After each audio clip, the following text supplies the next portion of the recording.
All right, welcome to the 66th episode of the Pickleball Crew.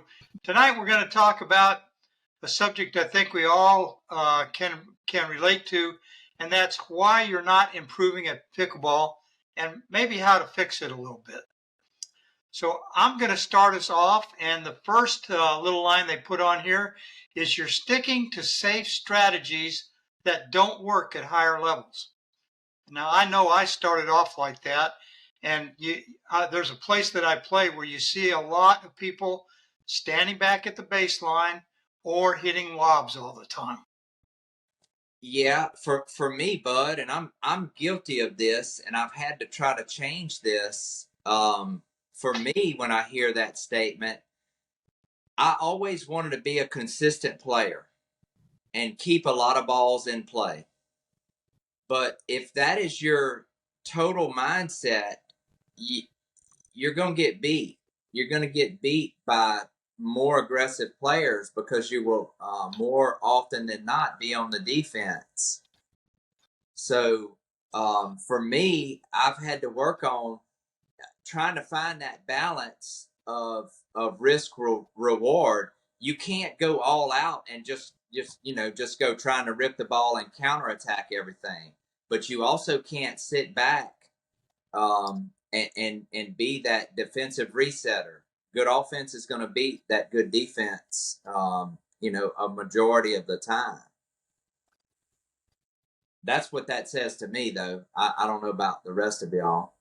Yeah, I mean, I agree. I think that if you are also staying with safe, is even if you're at that no volley line, you're still just possibly blocking, or sending it deep.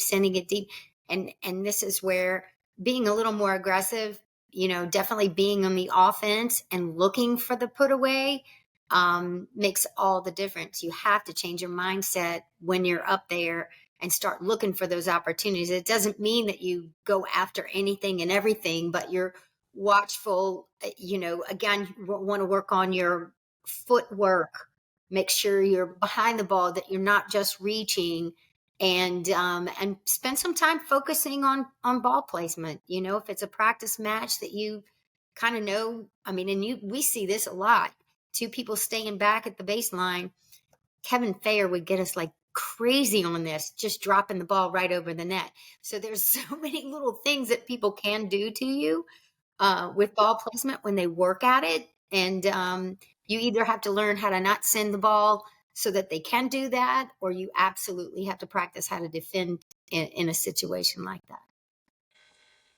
Yeah, I think also for me, when you're getting beat by what you deem are better players, I start to watch them play in other matches and just look at what their first shot, second shot, third shot, whatever is in a match, and start to emulate, break out of what you're doing and emulate what some of the better players are doing.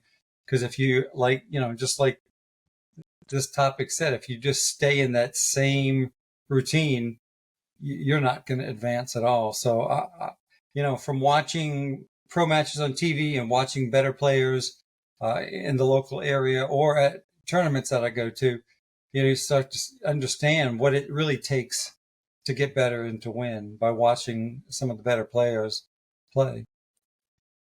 And again, I think this was really directed at more at beginners than anything, because if you look at beginners, and I know when I began, the strategy was stay at the baseline and just, don't try to come in.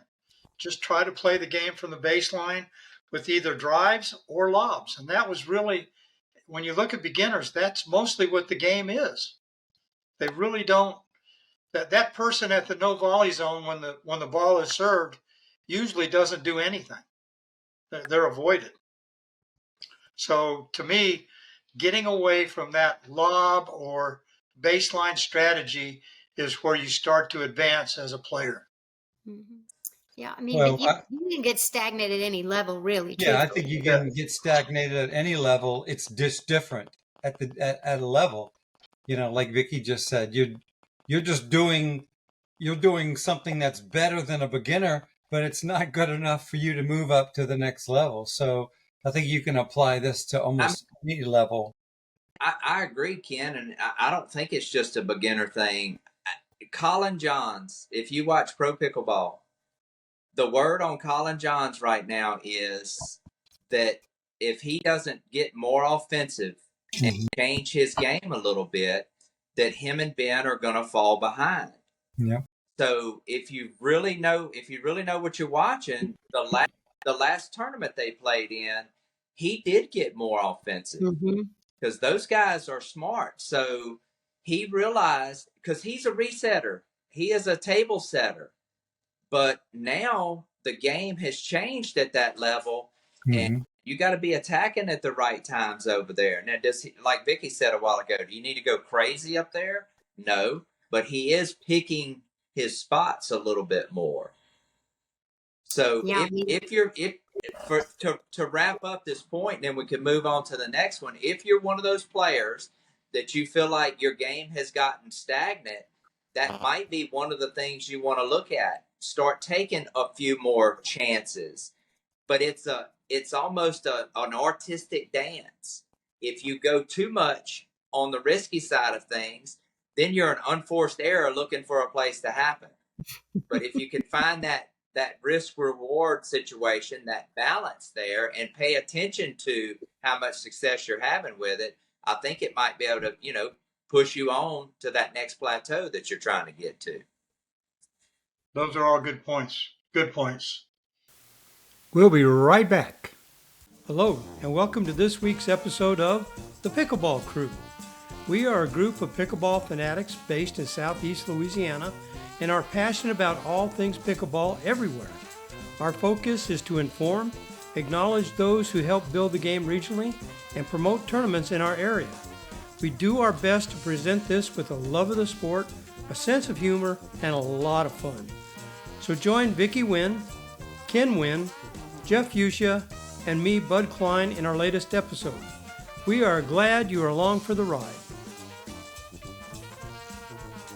All right, the next one is you're not playing with better players.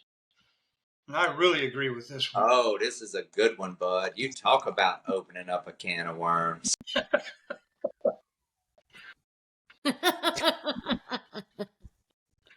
It's really true. Again, one of the places I play, a lot of intermediate players, but they're not getting any better because they don't play with better players, and they just kind of get in a groove, and I don't know how they enjoy it. I really don't.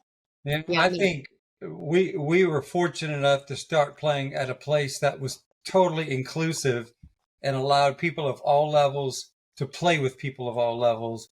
And no doubt, that's really what helped me become a little bit better, through the years. And sometimes we're stubborn and we think we're really better than we are. And it takes us playing with somebody that's really better and watching them succeed. And then we finally have to come to that realization within ourselves that we have to make a change in our game. But that's kind of a side note. But being able to play with people that are better than you on a regular basis is nothing but going to help you to improve. So the question is, how do we find that? How do we find that better play? Because I know there's people out there that are going to watch this that are going to say, well, I just can't find any better players. Here's the thing, Bud. Here's the thing. I'm just going, like we say out here in the country, I'm going to cut to the chase right here. If good players are not finding you, then you probably haven't worked hard enough or improved enough at your game for them to find you and notice you. Okay? So, and I say this all the time. I am responsible for my game. Okay? Whatever my game is. And I've worked hard at my game, but I can only play with a certain level player. I'm going to run up against players that don't want to play with me because they're better than me. So to me, the key here, yes, you need to find better players to play with, but you have to do it. It's, you just don't go to sleep at night and let the pickleball fairy touch you on the head and you become a good player overnight. It takes some work to get there. If unless you're one of these young kids that comes into the game with a super amount of athletic ability, well, they move up quickly, because they have a lot of ability. Speed can cover up a lot of mistakes. So higher level players want to play with those type players. Yeah, I mean, and they mentioned too, just if you can at least get into a match with some, just ask them. All I need is one match. Just let me come in, play, experience it.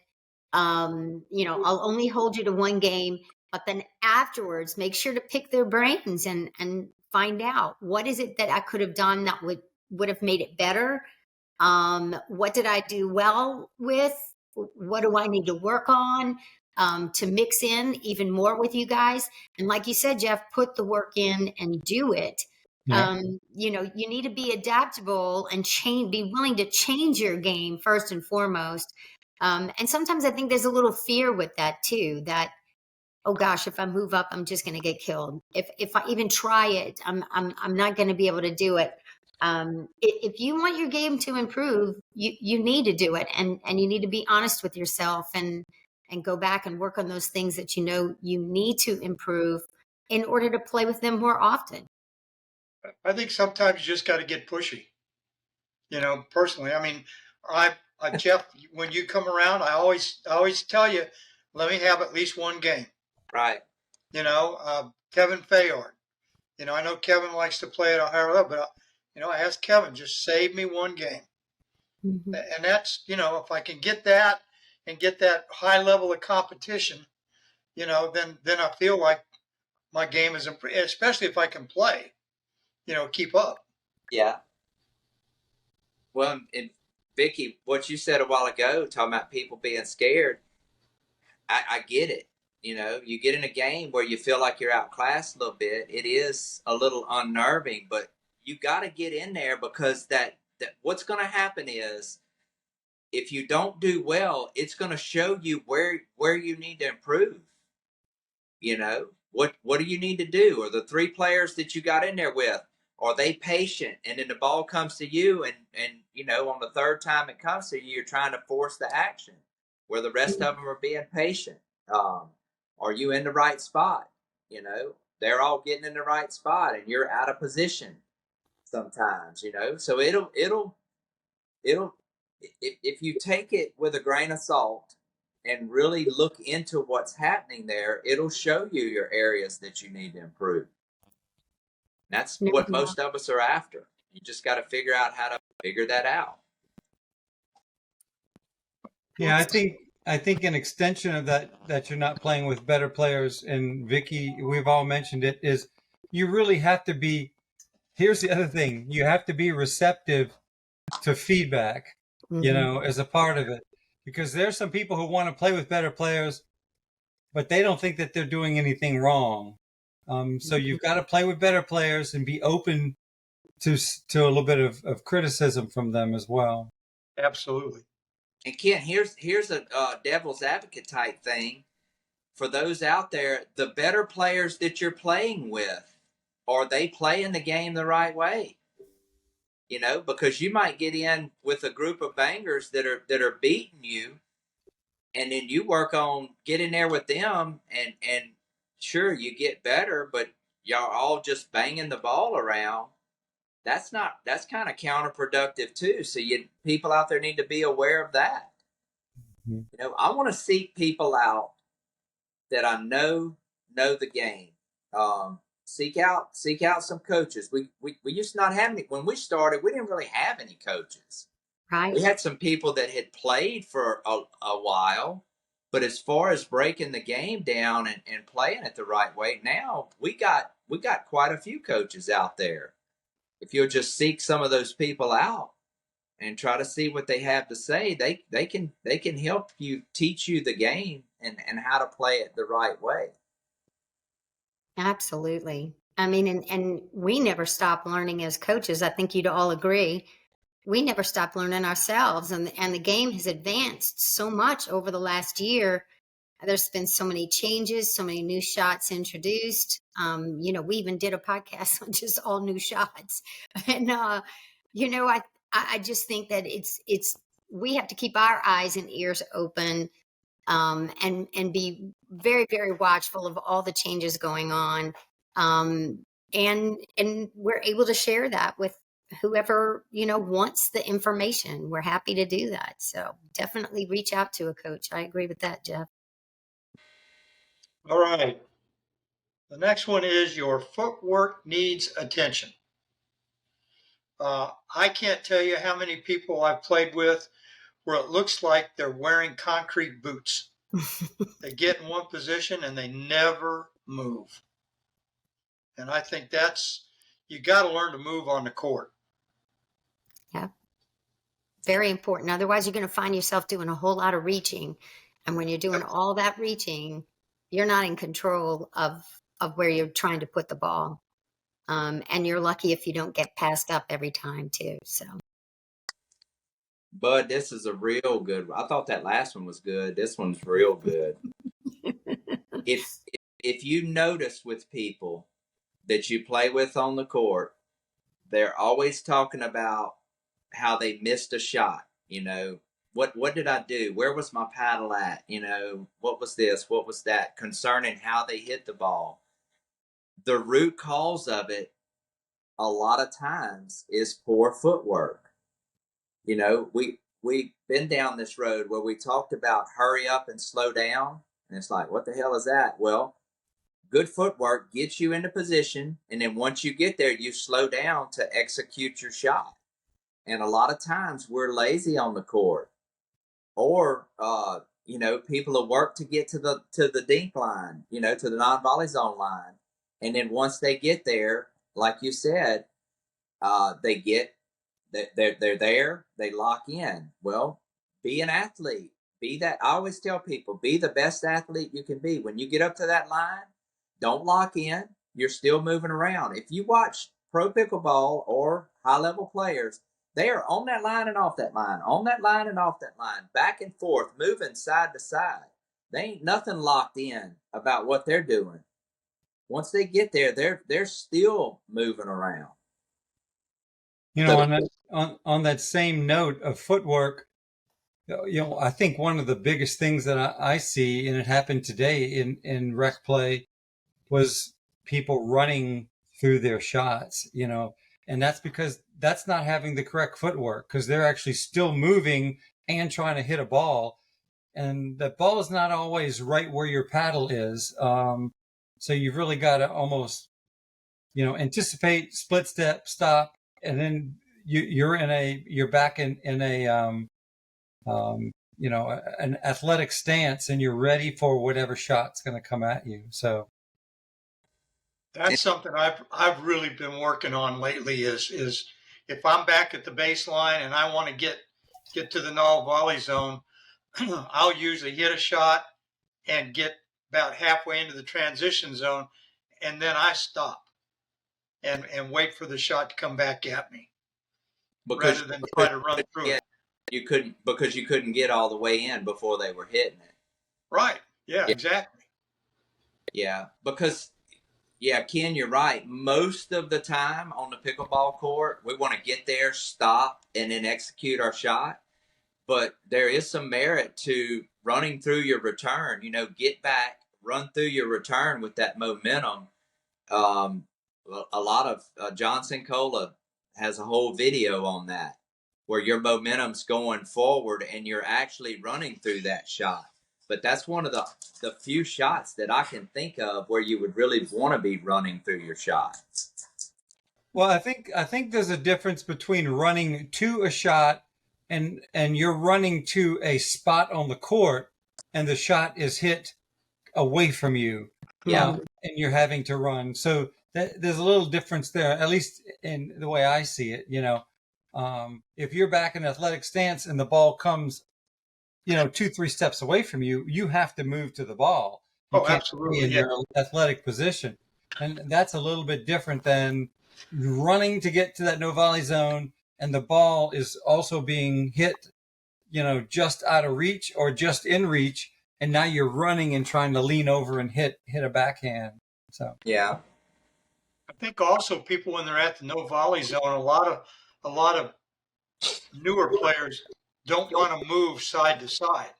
They want to stay in the middle of their zone and not really compensate for their partner moving further away. So I think that's a point on footwork. I mean, your footwork will get better as you learn the game more as well. And learning to move together on the court. Again, here's a great opportunity for a coach to take you through some things. If not, ask a higher level player if you need to help show you how to shift together. But again, this is where footwork and placement is extremely important, that you're in the right spot at the right time, that you're supporting each other, moving together, and everybody's where they need to be able to defend or put the ball away.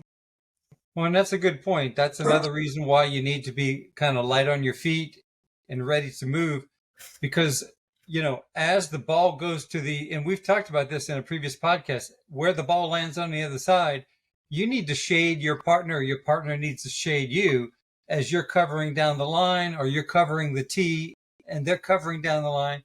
So you've got to be agile and ready to move. Yeah.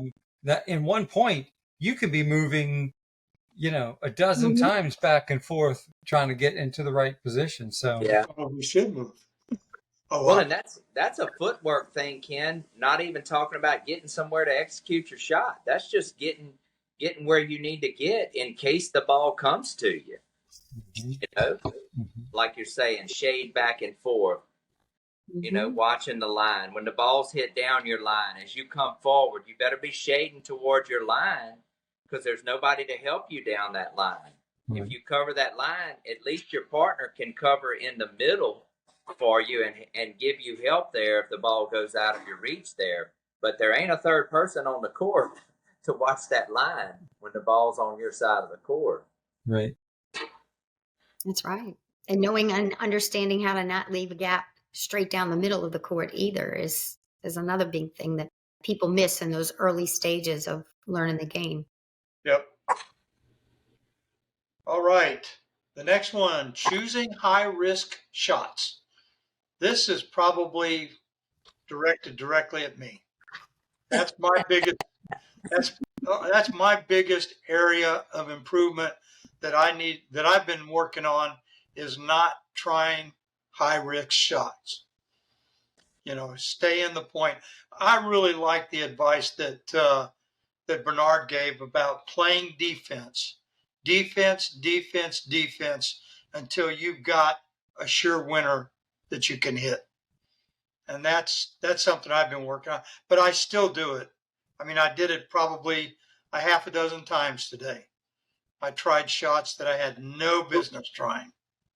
Yeah, but overall, you've gotten better at that because you've made it a focus. And look, just because we make something a focus, don't mean we don't do it. Right. I can watch a pro level match and show you when somebody ends up out of position. We all end up out of position because we made the wrong read or did whatever. But I think the biggest thing here is you cannot be risky all the time. We talked about it earlier. I think the right amount of risk concerning what your game is about can be a good thing. But if you're constantly trying to punch it through a gap that is not there and it's getting counterattacked, or you're taking low balls off the bounce and trying to attack them all the time, not only are you going to be predictable, but you're just that's a losing proposition. So it's a risk reward type thing that I think you have to balance out with consistency. I'll tell you, the two areas that I see, in the rec play that are people become more risky than they need to be is speeding up low balls in the transition area and over hitting on an overhead, a ball that they're at the no volley zone and they take that big back full swing and they hit the ball right into the net or out. That even an overhead that looks like it's juicy, you really need to still go at about 50-60%. You don't need to bang the ball as hard as you can. My biggest problem, Ken, is trying to hit a hard shot off of a dink. Thinking I can take when the ball bounces in the no volley zone, I can hit a drive from that, and probably 8 or 9 times out of 10, I don't. It doesn't work. Stop So I really bud. Just stop doing it, bud. Well, that's what I'm trying to do, Ken. Jeff. That's the idea. Yeah. And look, here goes the whole thought too, that depending on who your opponents are, you may choose to try something like going down the middle, and are you going to create some confusion in the middle, and you realize, hey, these two people are going at it. They don't really have it mapped out and planned who's going to cover the middle. But the second that you have opponents that you realize, oh, they're doing a great job covering the middle, well, not to do that so much. You have to have the perfect shot to be able to go back, try to go back between them. They're covering it and they're doing a good job on defense. You just have to go to a plan B at that point. So it's being adaptable too with your shots. And it does say too to prioritize your high percentage shots. So whether it's, dinks or drop shots or whatever, but if you prioritize those on how you like to do them, that can be really helpful too. This is kind of along these same lines, and we've talked about this a lot. So I don't know if people have gotten this or heard this before. When you're in trouble, most of the time, a lot of people try to hit their way fast out of trouble. And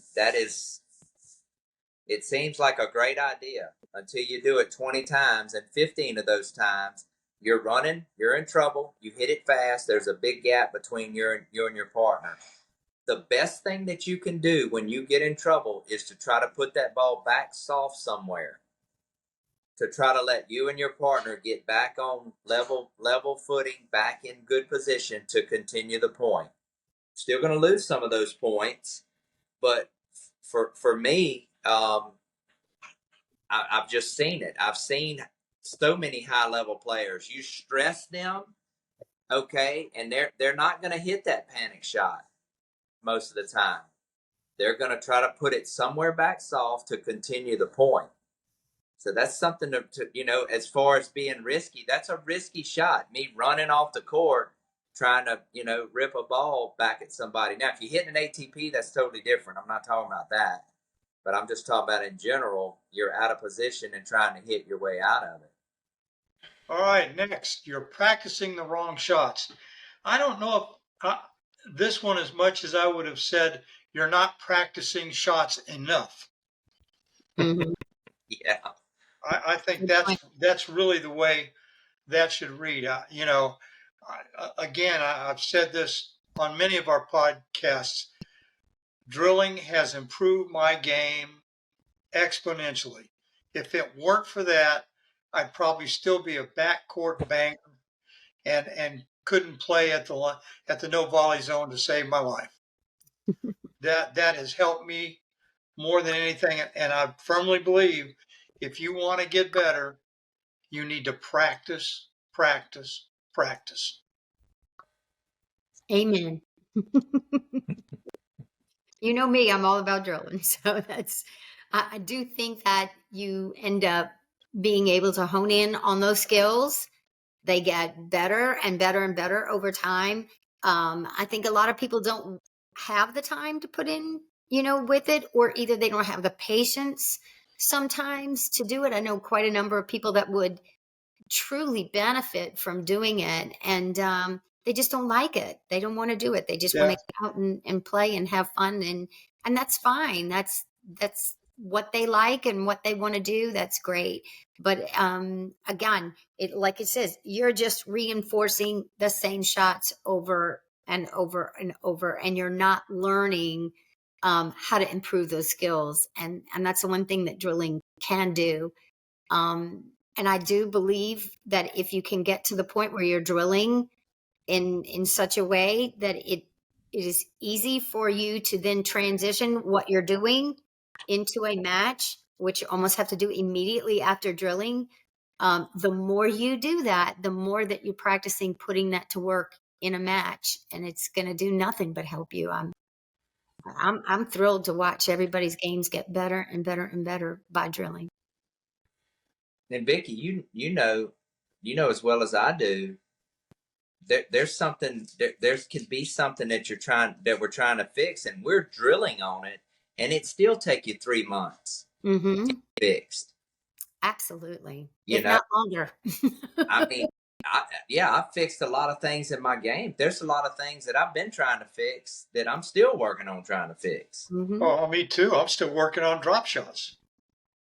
And but I'm consistent to the point we're making. If you're not practicing, then that's a tough deal.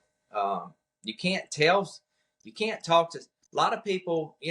They come up to us and they ask questions, and a lot of the game is cerebral as far as where you get and this and that. But then, where you get and then your shot selection. But the more you drill, then the more you can execute that game plan. And like Vicky said, hey, if you don't want to drill, it's no problem.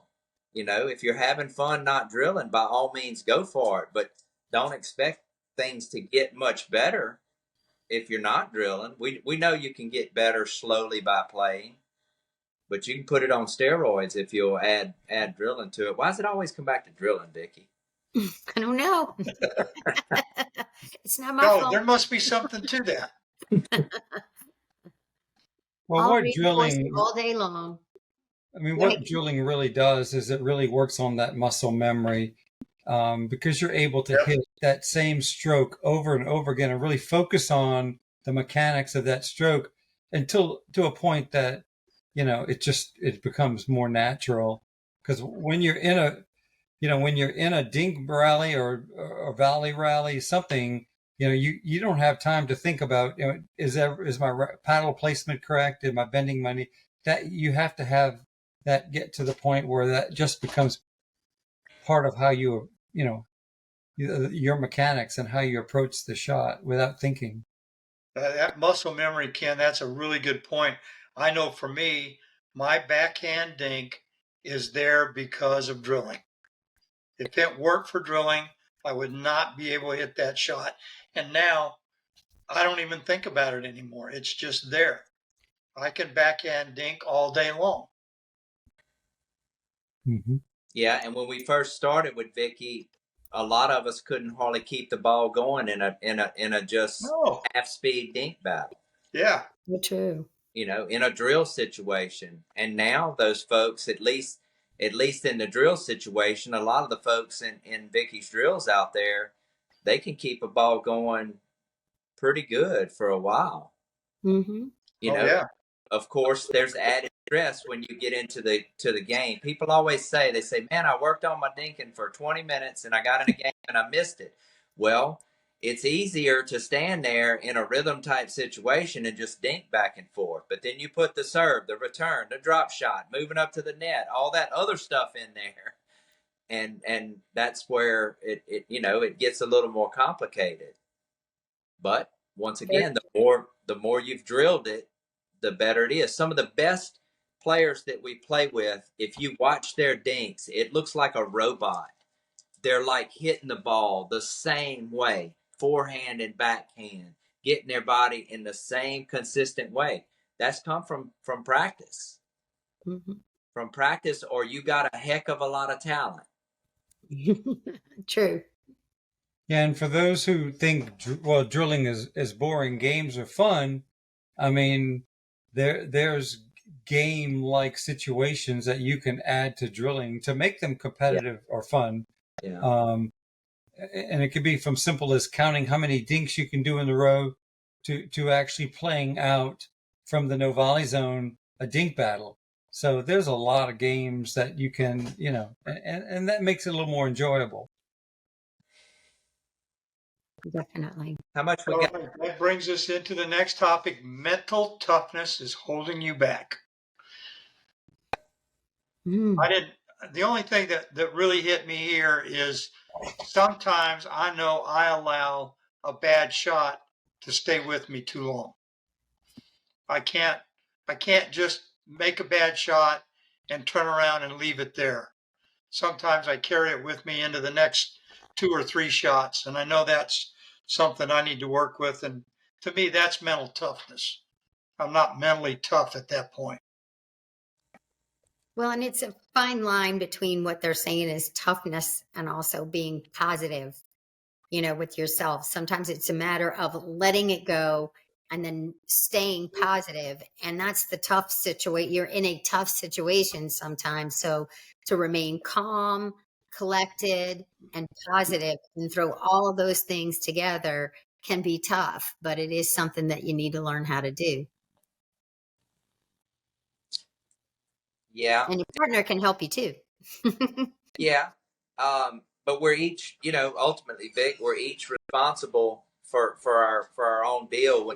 When we make a couple of mistakes, it's a game of mistakes. It's a game of mistakes. So really, you're trying to not make mistakes, but really it's trying to reduce your mistakes or keep them at a low enough level where you can win the game. And speaking of this, two different things that I've really been trying to focus on. And I got this off of watching Pro Pickleball.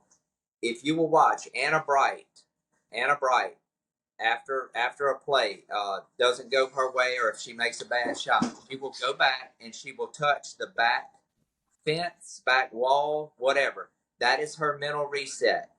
Leah Jansen, when she's ready to mentally reset, she does the thing with her paddle, across her arm leg and across her hip. That's her mental reset.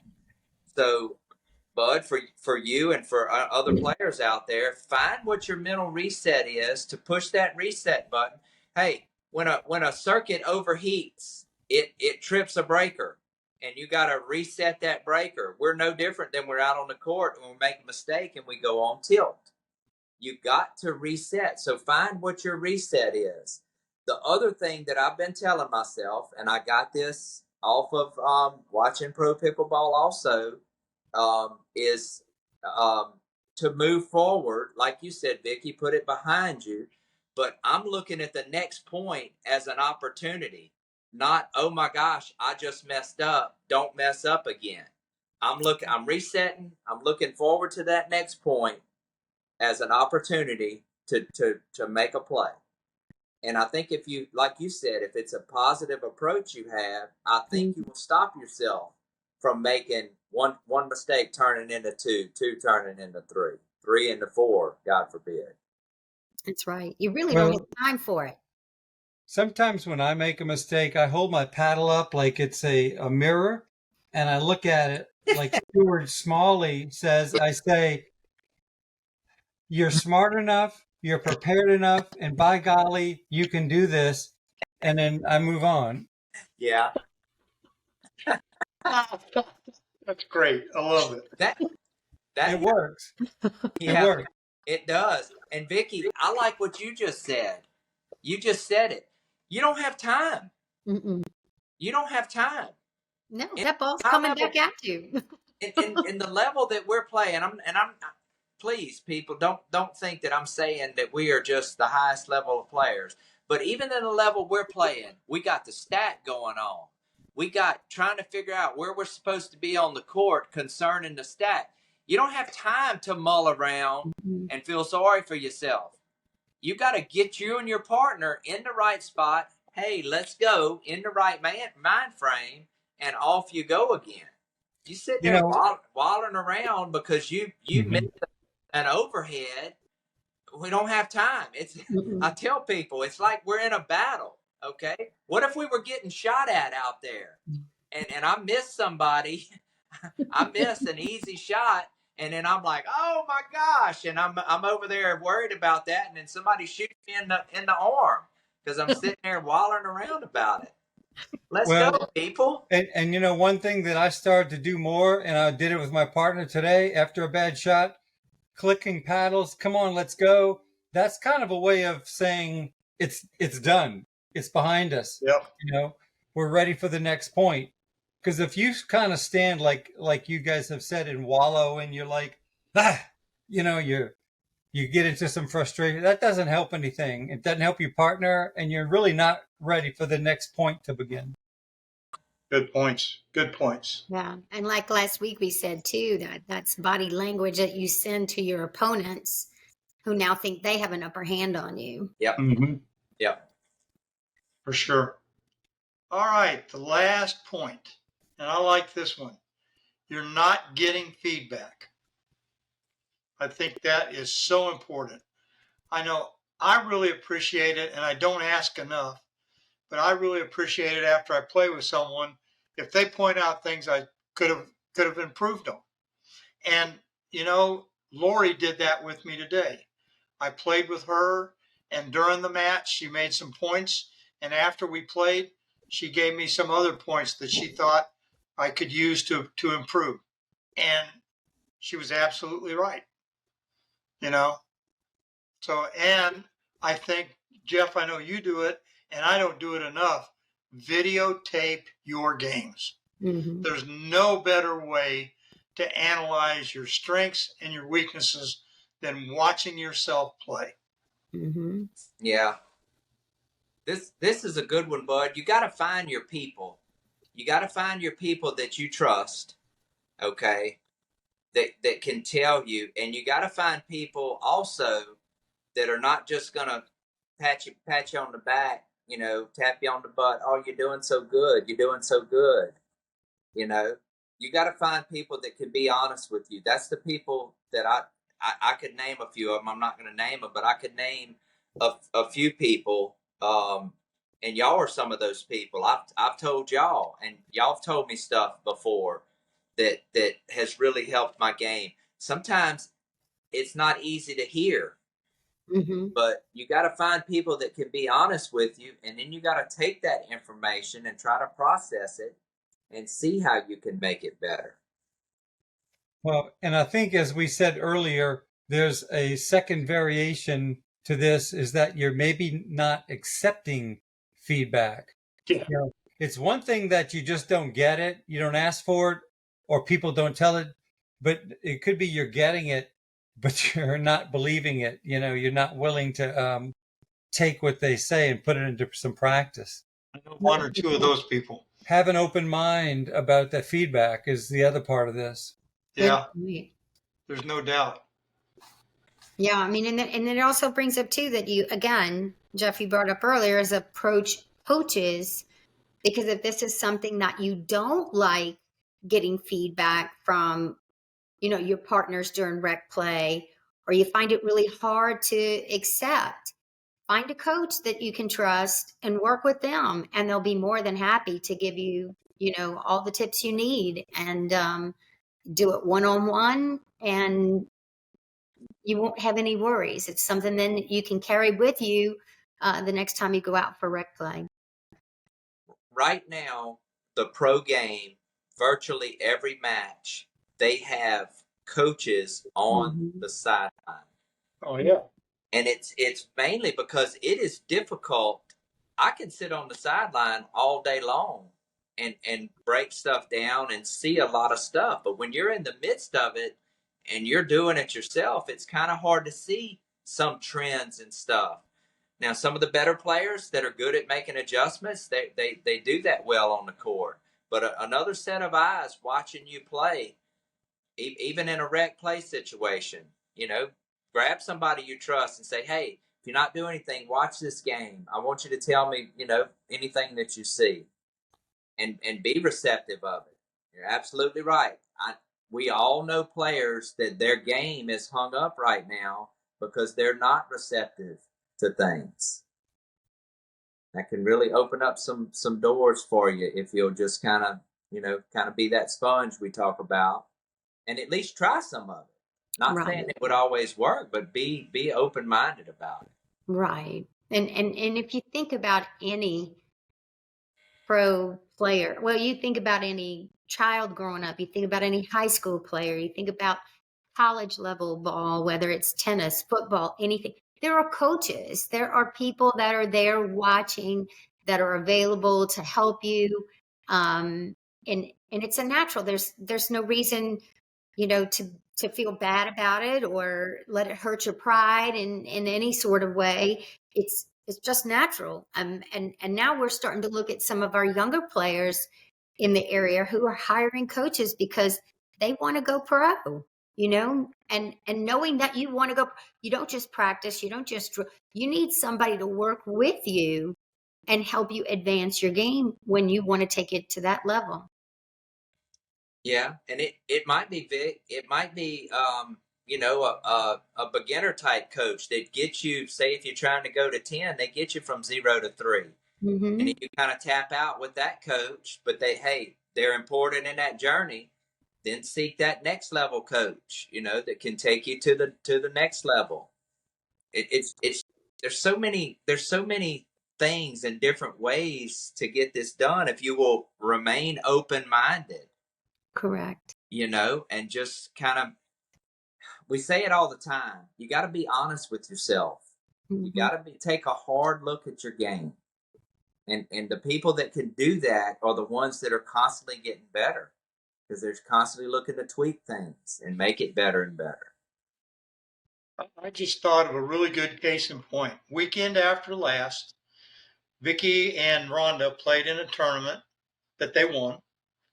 And I remember Vicky telling me that one of the things that really helped was having Ken there talking to them during their matches and pointing out things and helping them, make adjustments. And there's no doubt that helps. I mean, just having somebody that's watching you and can tell you, try just tweaking this little thing, and it might help out. So anything you can get feedback wise anytime is just, that's the best thing to do. Absolutely. It's always helpful. And learning how to adapt your game to it is just a whole nother thing. When you know something's not working, go to plan B, Well, I love on the court when my partner reminds me of the game plan, because I'll know the game plan, and sometimes I'll get off, or we may get off as a team. And then sometimes my partner will say, hey, remember, we're trying to go to such and such. Oh, yeah, thanks. And then you go back to that, staying on the game plan, talking to each other. Mm-hmm. Well, that positive reinforcement too is it's sometimes you don't know what you can sit there all day long looking at your partner and the two of you trying to figure it out. It gets confusing. You got to get back out on the court and things are moving. And again, you don't have time, but another set of eyes that can just look and give you, one or two things to tweak, but also keep it positive and keep you moving and going and let you know you guys are doing great. You got this. That reinforcement just goes a long way too. All right, guys, great discussion. I knew we could do it. We never have any trouble talking pickleball. No. All right. Now it's time for Jeff and his Burr Under My Saddle. You're a burr under my saddle. You're a thorn sticking in my side. All right. My burr under my saddle this week is kind of sort of along the lines of some of the stuff that we've been talking about. I have a lot of people that'll come up to me and they'll say, I am having so much trouble with my drop shots, or I'm having so much trouble with my backhand dink. And the first question that I ask a lot of times is, I'll ask them, well, how much are you working on this off the court? How much are you drilling? And they look at me and they say, I'm not. People, you can't fix it if you don't work on it. And I don't mean go get in 65 rec games when you were only getting in 50. Okay.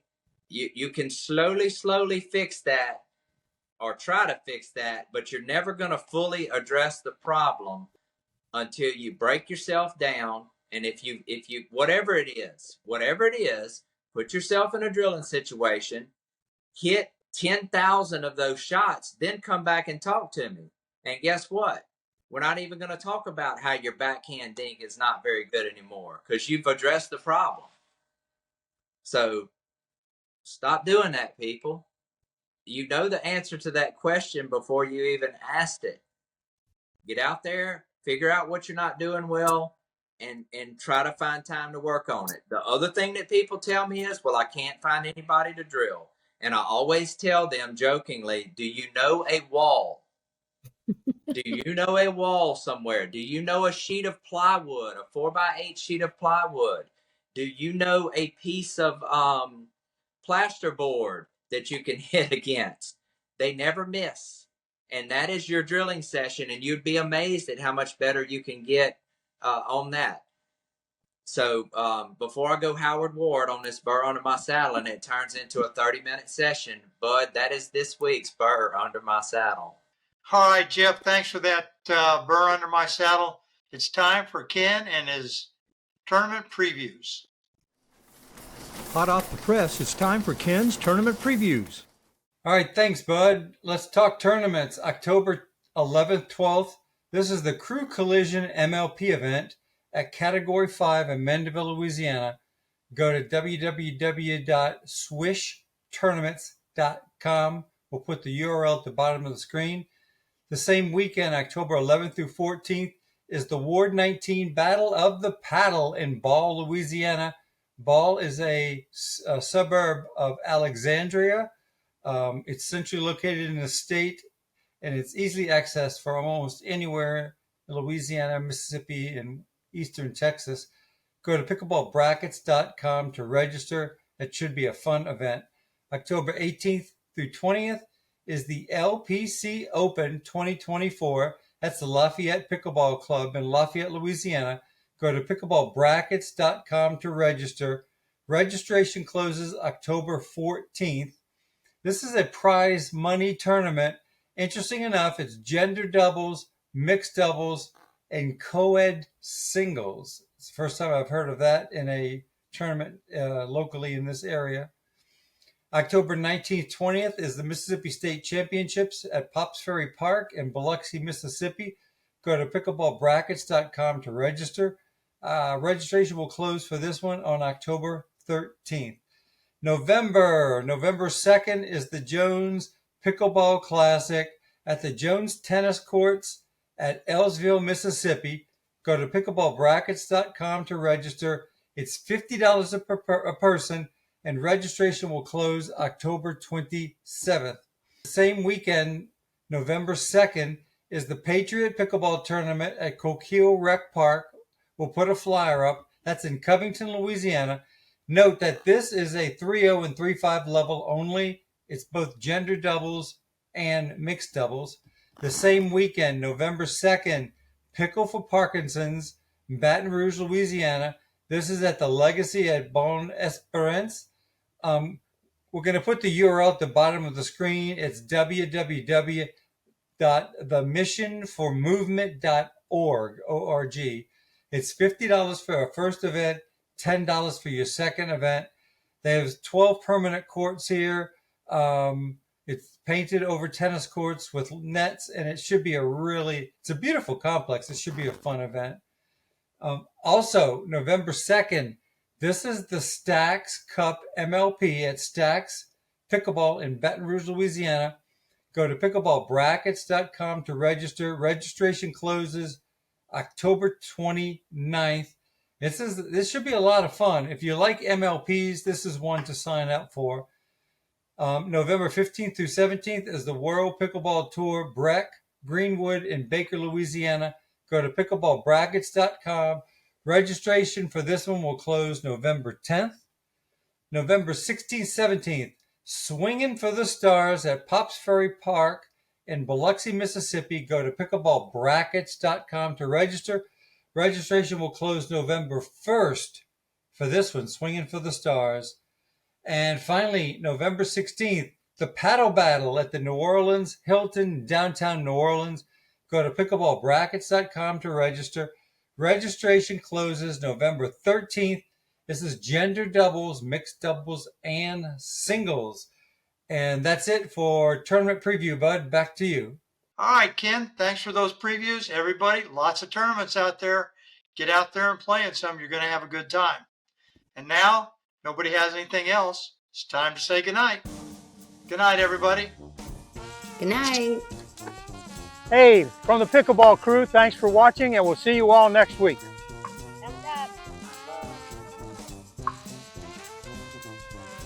Well, that's it for this episode. We hope you enjoyed it. Be sure to leave any comments and please like and subscribe to our channel. Thanks again and see you next week.